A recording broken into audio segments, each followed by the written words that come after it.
I see you back on board. Thank you very much. Thank you. And we have Natalie with you as well. I am here, yes. Oh, wonderful. And we have Fiona as well. So welcome to you all. Back to our screens. So we have Sally and Natalie, who we met earlier from Western Sydney University, both experts in the assistive technology field. And we say a big hello to someone who I'm sure is helping Greg at the Sponsorship Expo from TextHelp. So Fiona Thomas, I do apologise. Welcome. We have 30 minutes, so this will go very fast. I will pop up 5 minutes before the end, just so people can get their last minute questions in. So thank you. Just to recap, if you missed Sally and Natalie's presentation earlier, they both have extensive experience in assistive technology and are strong advocates for inclusion and accessibility in education and beyond. And then we have Fiona, who has jumped on board to help out in this last session. So thank you from TextHelp. And Fiona is an avid user of technology and is rewarded by guiding and supporting educators as they embark on the technology adventures. So it's great to have you all on board, and you'll be looking at using COVID-19 as an opportunity to change practice and promote a new perspective on assistive technology. So thank you, ladies. I'll hand over to you. Thank you. Thank you. Okay. So it's my pleasure today to present with Sally and Natalie, and I'm really looking forward to do that. So let's get straight into that now. So this is us. You can possibly see us on screen, but you can also see us there. And what we're going to be talking about today follows on nicely from what Greg and Anita have been talking about with their experience with Read and Write, Anita's experience at TAFE. And I've had the pleasure of working with Sally and Natalie for a bit over, well, it's more than 12 months now, guys, isn't it? Indeed. Absolutely. And so you can see us in real and in Bitmoji. If you have any questions, please feel free to pop them in the chat along the way. And of course, we'll try and get to those at the end of the session as well. All right. Let's go along. So what I'd like to talk about first is just give you a little bit of information about the toolbars that we're going to be talking about today in the session. And so there are three toolbars that we're talking about, the Read and Write toolbars, and also on the iPad. But I don't want to go into too much detail, but just give you a little bit of context. But I feel like if you've been following along from the previous session, guys, they've probably got all the information that they need about those sorts of things. So we might just jump straight into it, but Read and Write is a toolbar that provides a range of features to support all the students when reading, writing and studying, and it's available at Western Sydney as well. And there are 6 different versions, and it works across Microsoft, Google and Apple devices and platforms. And if your institution has a subscription, students can use it on campus or at home across any of these devices or platforms. So let's keep going along. And this is, as I said, been a partnership between, we've really enjoyed working with Sally and Natalie and supporting them. Not that, to be honest, they've needed very much support at all. This is pretty much what we're just talking about today is what they've done. I've just had the pleasure of being involved. All right, so I'll start with how did we come to work with TextHelp at Western Sydney University. A bit of background. We needed a solution for students who were struggling with reading, writing and comprehension. And we looked out on the market to see what was available, and we were really impressed that Read and Write did this plus a lot more. And it did it with a simple customizable toolbar that was available overlaid on our various platforms. So it had the flexibility to work with our various products and systems. And we first partnered with them in 2017, like Fiona mentioned. And at this time, it was restricted to students with an academic integration plan or staff with reasonable adjustment plan. So it was limited to people who had identified a disability and needed an adjustment. Where are we up to? Up there. So where are we up to now? Our service doubled at the start of this year. If you were in our previous presentation, you'll know Natalie came on board at the start just before COVID. So we've doubled our service size this year, and that's allowed us to think strategically about how we work with assistive technologies at Western and what we do with our resources. And so we've made some exciting strides this year towards being an inclusive environment that uses assistive technologies to create that inclusion. We've done that in a few different ways. So we've got procedural changes, we've upskilled IT staff, and we've identified AT champions across the university.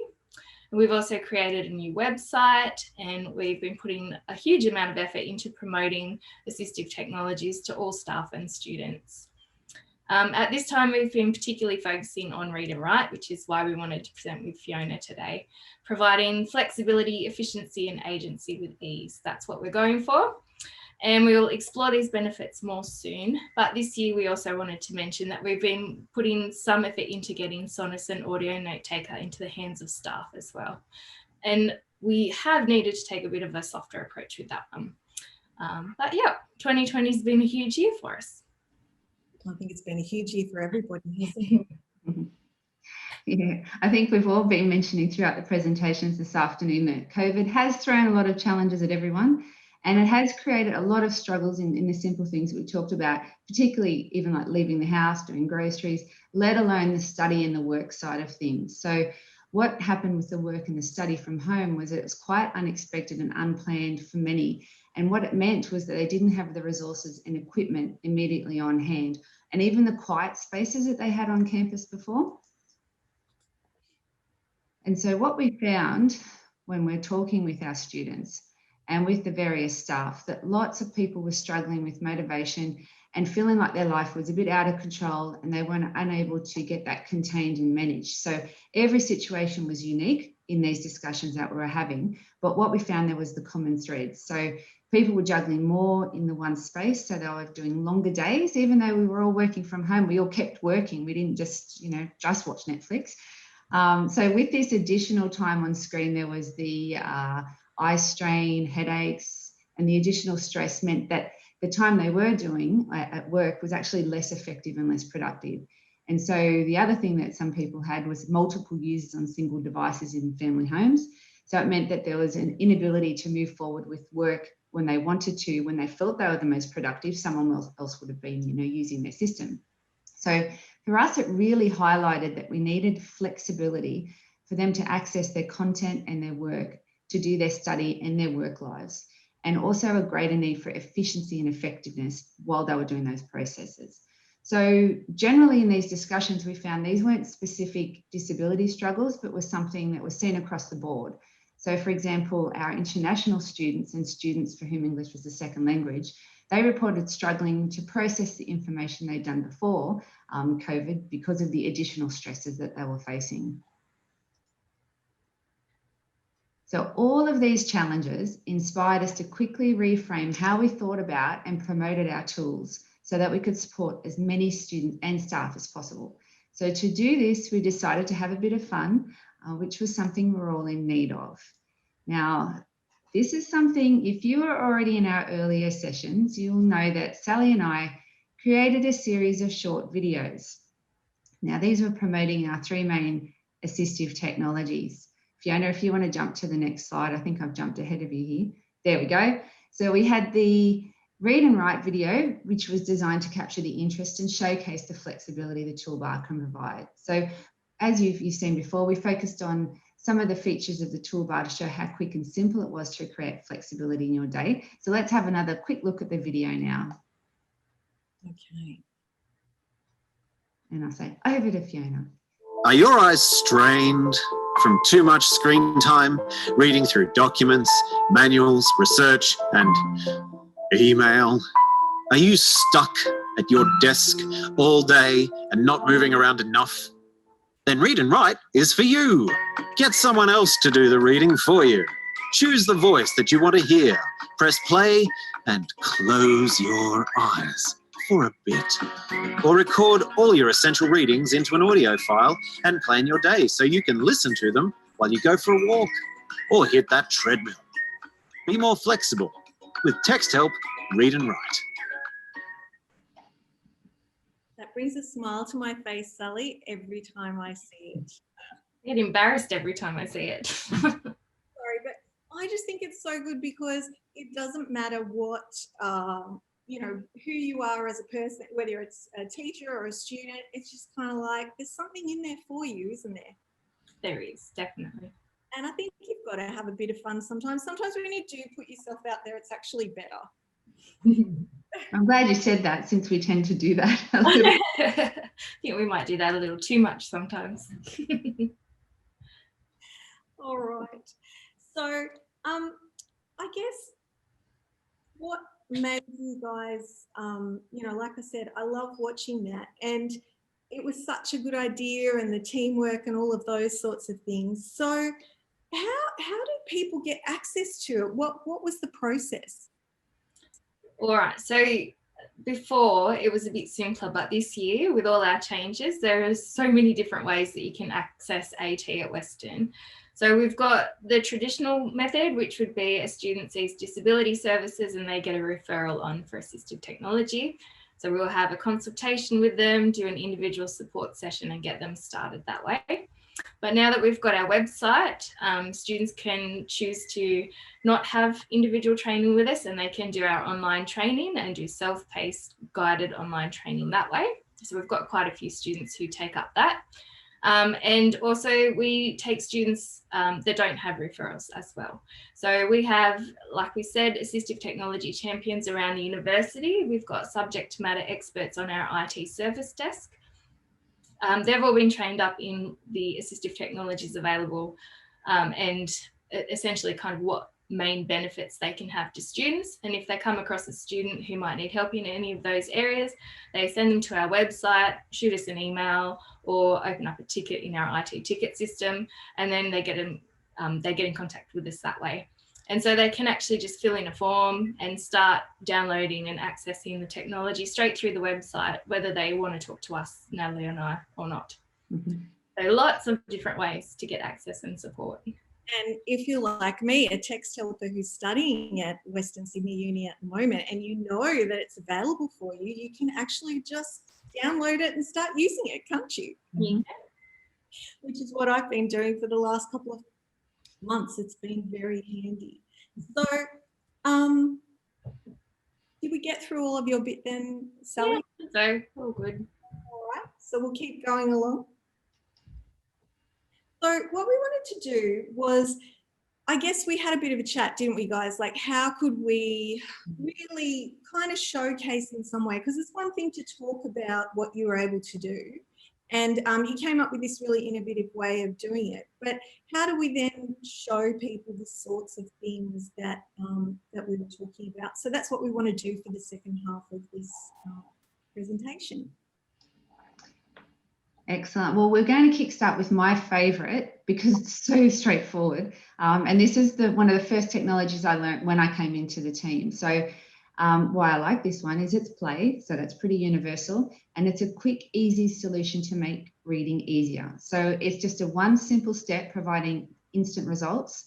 And it's a great way for us when I start students off with their training support to start with this function, because they can see immediately the benefits of using the toolbar. So it gives them the confidence and the motivation to keep working through the other functions. And what we found when using this one is that it's useful for students who want to... Text to speech is a great way to read text aloud on a digital device. It is as easy as... My bad. Sorry. That's all right. You can kind of see it starting to read there. And what you'll see, and once I stop talking and Fiona plays it, is you'll see that it highlights the line that it's on and the word that it is reading. So it's a great way of tracking the content as it's coming through for students if they want to watch as it's reading along, but they can also look at that later on, and we'll talk about that other tool. So this helps with learning new different ways of study techniques. It can help with excessive workflow, useful for revision and research, and getting through those lots of articles and things. So as Sally had said in her video, which you now know, you can just relax, close your eyes, and it reduces your eye strain, and you get through your work. So I'll let you play that now, Fiona, so everyone can hear that one. Yeah, in my haste and tad nervousness, I forgot that this one actually has sound, unlike the other ones. So, all right, here we go. So what you would have seen at the start was it actually goes up to the play button, and we just click on that, put our cursor where we want to start reading. Text-to-speech is a great way to read text aloud on a digital device. It is as easy as launching the Read and Write toolbar in your document and putting the cursor where you would like to start reading and press play. You can pause or stop the text. I paused it there. Text-to-speech feature to take notes or complete other tasks. You can select a range of voices to help with comprehension and retention of information. I'm currently using Scottish Fiona. Yes, so Scottish Fiona is a favourite at our house. So my daughter has a mild vision impairment. So when she feels like taunting me, she often puts Scottish Fiona on because she feels like it might just wind her mum up a little bit. So yeah, that's one of the reasons why we choose Scottish Fiona. Text-to-speech is a great way to read text aloud on a digital device. And so what happened there was we actually changed the voices, and that's Australian Karen, who I'm actually not sure who's worse, Scottish Fiona or Australian Karen. It depends on the mood that you're in, really. Oh, see, I prefer Australian Lee, who's male voice. So that's my preference. And then, as you said, a lot of students have a particular preference. And what they might do is change the voice per subject and topic so that that identifies for them when they're listening back that they're actually listening to something different. So that's a really good way for them to get that extra information, to think about, what did Scottish Fiona tell me? Yeah, look, that was one of the hints that you guys told us in another session that we did together. And it's been one of my favourite, actually, because to be able to say to people who are using text-to-speech, now you can use that recall of the person's name to, just as you would a teacher or someone who you were talking to. I think that's a great tip. Really helps them to remember as well. All right. Sorry, lost my... There we are. So I'll just finish this one up. It is as easy as launching the Read and Write toolbar. So that gives you a little idea of how easy, and it literally is that easy. It sits over the top of your documents, nice and easy to use. All right, so when we're thinking about personalising for students, there's probably a whole range of tools that we could have chosen. But we want something that, you guys were talking about eye strain in particular at the time when you made your video and did those sorts of things. So Sally, I'll let you talk a little bit about the screen masking tool. Yeah, so one of the big things that we've noticed in talking to staff and students this year is all the additional time that you're spending on the computer is having an impact. And it's the strain on the eyes, and it causes the headaches or the migraines. And all of this means that students and staff are finding that they're not as productive, they're not able to focus, but they're also losing time. If they're getting a migraine, they might have to take a day or two off work. And so it's really quite impactful. And what we love about screen masking is, I'm going to go with a particular staff member came, I have a hair floating down in front of me. Staff member came and asked what she could use to help, and we said, look, you could try this screen masking, which is a color overlay, and you can select which color works best. And the thing is that she used it for a couple of days and she came back and said, oh my gosh, amazing, I don't get headaches the same anymore. So she'd lost a couple of weeks to migraines over the last couple of months, and this had completely changed the way she was able to work. Just a simple thing, turning on a color overlay. It's also been really useful as well for students who have dyslexia, because some of them get allocated specific colours when they get their diagnosis.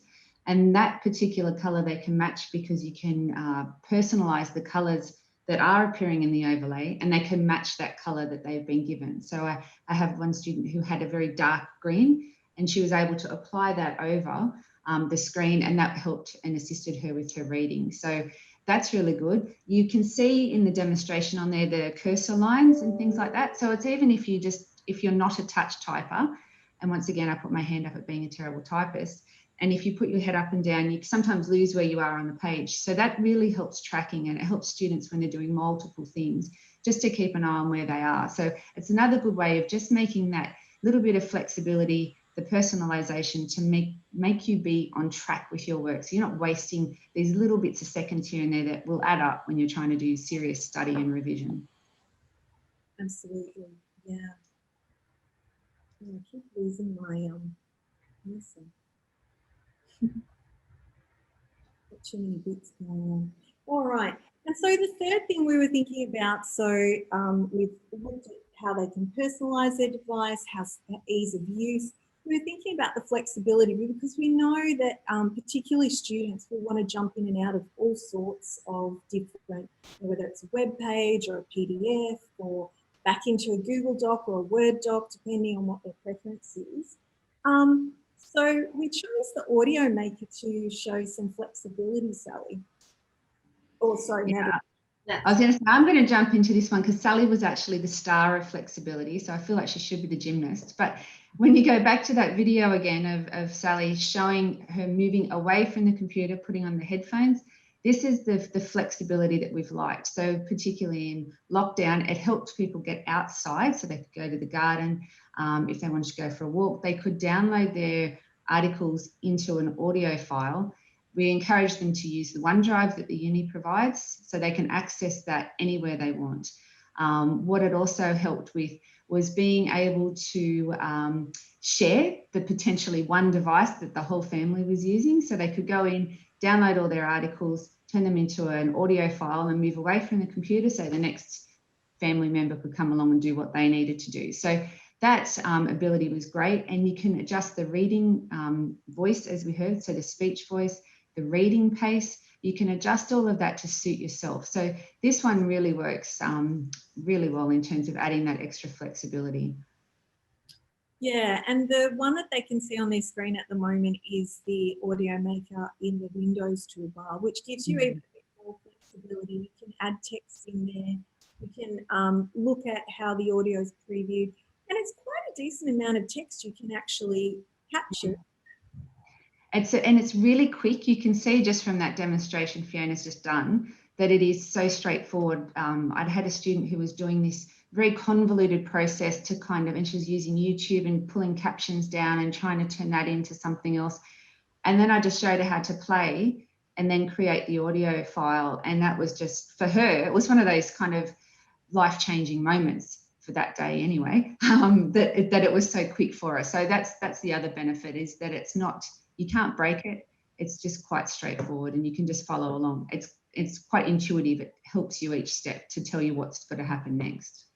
Yeah, absolutely. And hey, I think if you had changed a student's life for a day, I think that's pretty good.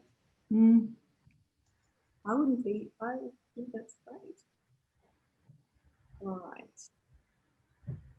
So we've looked at those things, and I guess the other thing for me, and as I kind of mentioned, I'm a little bit older than you guys, and I do actually have university age kids. And so one of the things, particularly for I know our family, is that need for my daughter to be able to have the independence to do these things for herself. There is nothing worse than having to rely on somebody. I will be honest, one, because she's often not that organised to think about what she's going to need, like a long way into the future, but also that fact that she can do it at 10 o'clock at night, or she could do it at Sunday morning, or whatever it might be. So what did we think about for the independence? Well, we picked Translator for this one. And what worked really well is earlier in the year, we were invited by the International Buddy Program within the university to have a chat to some international students. And this was when we kind of started rolling out Read and Write more broadly to the student population. And we showcased this, and I kind of said, oh, and here's the translator tool. And someone wanted to know if it translated Arabic, which it does accurately. So it was again something that you can just pretty much run very streamlined. It works, and as I said, it was accurate. So it translated everything into the actual Arabic language, so she could read that quite easily. And it helped in terms of this particular student population, they can speak and read English, but it's just that ability to get through work quickly if it's in their own native language. And we've got English as a second language students who are in our student population, and they find that works really well if they need to have that kind of backup. And sometimes they'll switch between two, but having that translation tool really helps. And like you said, it's independence. They can just do it themselves. They don't need to go into other programs. It just operates off that one toolbar. And we've got a large number of languages that students can choose as well. So it's not just a couple of languages, which is really useful. So I think we had the pop-up because we're running out of time. So I know you're surprised that we have taken longer than we thought. So let's get to our last one, which is talking about efficiency, which of course isn't always a student goal, let's be honest, but it's certainly something that we want for them, is to be able to do things in the most efficient manner that they possibly can. And so you've chosen 2 tools this time to talk about. Yep, so I'll start with the research folder, which is one of my favorites. And this is one of the ones that, you know, I will tell all students about. We love the research folder for helping people organize their notes. And the thing is, you can just snippet a bit of text and save it into a folder, or capture a picture on a web page, a picture in a PDF, whatever it is.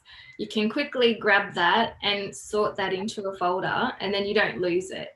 You know, my brain goes everywhere all the time, and I know that I'll have a thought, and if I don't write it down or capture it at that time, it's just gone. And so I love the research folder for the ability to be grabbing those little things and easily storing them, but in a nice organized way. So you might have a folder for each assignment or something that you're doing. And then if you randomly come across a piece of information that relates, you can organize that really quickly into that folder and you don't lose it. And then at the end, what you have is all of these things caught together in a folder and a quick, easy button where you export it to a Word document, and it pulls them all out into one document and it gives you the reference of where it's come from. So it's just a perfect tool for making these things efficient, for not wasting your time, for not losing those thoughts, and for not getting lost in your, papers and research, and just having it nicely organized. And I have to say that it was a tool that TextHelp actually took off the toolbar for a little while, and they brought it back because people were asking, because people like it so much. So yeah. I'm glad it came back. Absolutely. Yeah, I think the other tool that we've got on there is the voice note. And Sally mentioned something about sometimes when you have a thought you don't want to lose.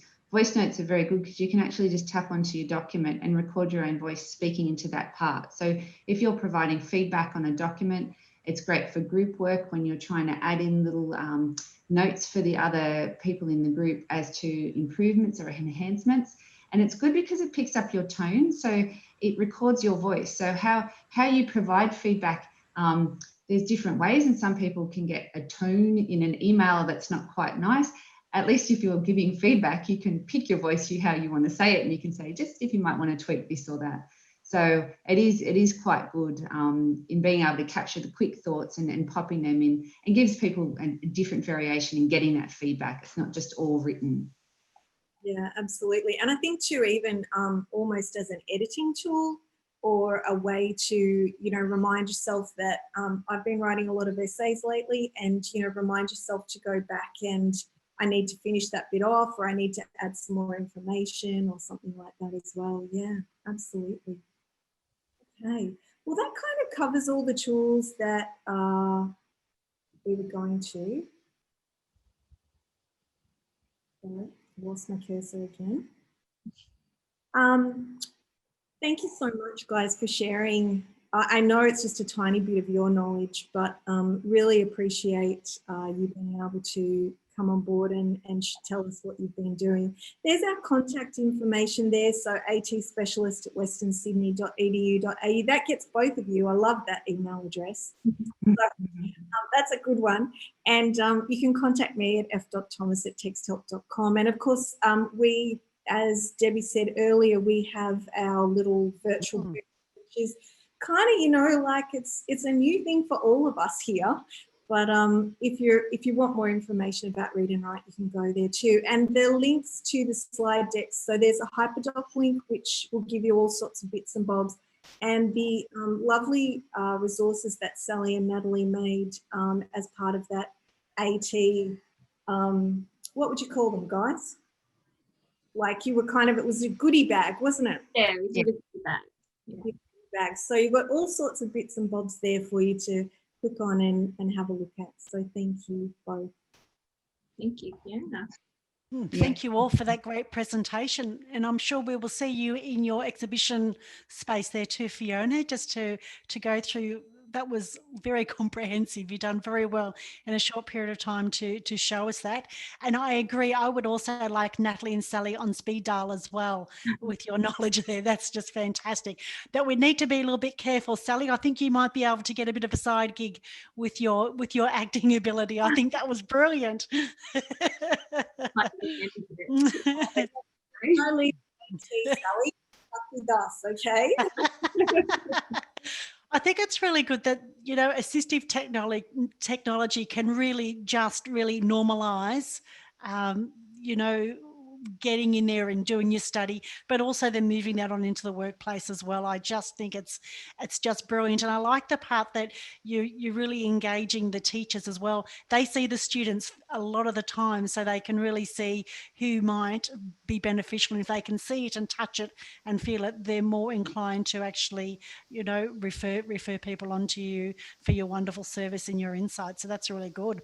So I want to say thank you very much again for a wonderful presentation to Fiona, Natalie and Sally. Thank you very, very much.